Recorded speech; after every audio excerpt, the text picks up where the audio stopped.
Hey students, we're doing the Learn to Draw Faster skill number 2 where we're drawing apples.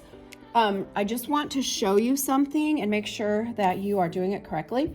So whenever I'm adding my shadows right now, and when we're doing this, there's different ways you can do it, okay?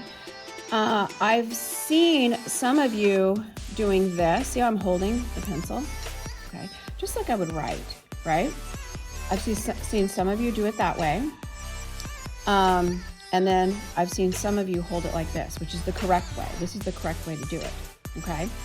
If I'm holding it like this, then do you see how I'm using the side of my pencil like this? And do you see how much more smooth I can get, okay, with my shading? And I can pick up, it's doing this is a lot of fine motor skill, so you have to really be thinking, pick your pencil up when I don't want it to be darker.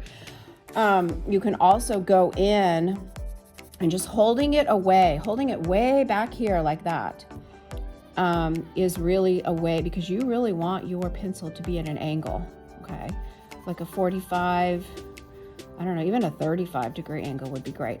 But do you see how I can go in there and really get that? When I was taking classes in college, I remember my professor telling me this, and I'm going to give you this little tidbit of information. It's really helpful. There's something on that table that's making it, see that? There's something on the table. But anyway, he always told us to go in and do your shadows like this. Hold your pencil way out like this. And then go in, and if the shape of this apple is rounded like this, and I want this apple to look three-dimensional like this, I should definitely not just stick to this type of shading, okay? What I want to do is do shading the way that the apple's gonna look. So the apple really is like this. So that means that some of my lines are gonna come in like this, and I'll have little visible lines in there that are going with the shape of the apple. Does that make sense? I hope that's making sense. And I can go back in. You see I'm holding the pencil at an angle. You gotta get way back. And I'm going back and forth like this, okay? I'm going back and forth like this with my shading to get it to appear to be more of a three-dimensional shape. Okay, you have to do that or else it's not gonna work. It's not gonna work. If you just shade like this, it's not gonna work, okay?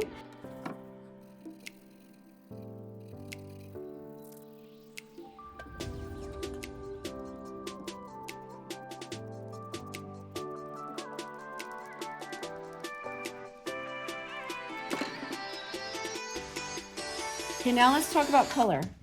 So, sometimes drawing one students, they don't ever get to use color, so what do they think? That color doesn't exist anymore, right? But now that we're in drawing 2, guess what? We get to use color. So see these areas? These were the areas on the red apple that are dark. So then after I come in and I designate all of my lights and darks with graphite pencil, then I'm going to come over the top with the color pencils, and I'm just going to start giving it some layers. Okay, I'm gonna use this Prismacolor here, which Prismacolors work a lot better than the Blick color pencils because they are softer and they'll create layers. So just start by kind of giving it a layer like this. And then you can go in and start darkening in. So I'm going to make this line like this. I'm just going to start darkening it in, okay? But you also have to do the strokes, what I talked to you about earlier. Making the strokes the direction of the object. So if I really want my apple to look like it is really three-dimensional and rounded after I give it some initial coloring like this, then what I want to do is go back in and really bring this form around with my lines, okay? The lines will create that 3D effect. And that's what artists don't spend time doing sometimes.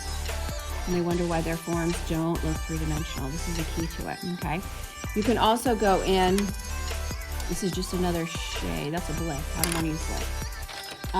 Blicks aren't very good, guys, sorry. If you like blick, but see how color pencils can really start to give you layers. There's a lot of layering that can go on. I mean, at least the Prismacolors are that way because they're so soft.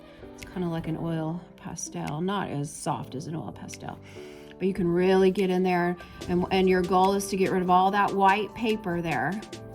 So I'm doing just a little scumbling, a little bit of scumbling in this area first, and then go back in and just make sure you continue adding those directional lines that help with that form, help keep that form looking more round. And you can already tell that this apple is starting to transform and it's starting to come up, and once you get this one apple completely colored, it's going to look that way.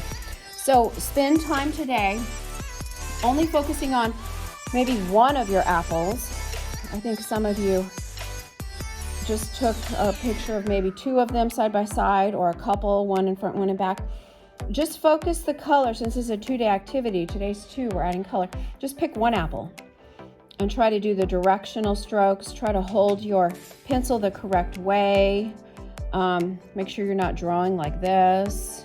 That's not going to give you too much. Yes, you could draw like that if you're, fine-tuning lines and things like that, but try to see what you can do with your color pencil now. Okay?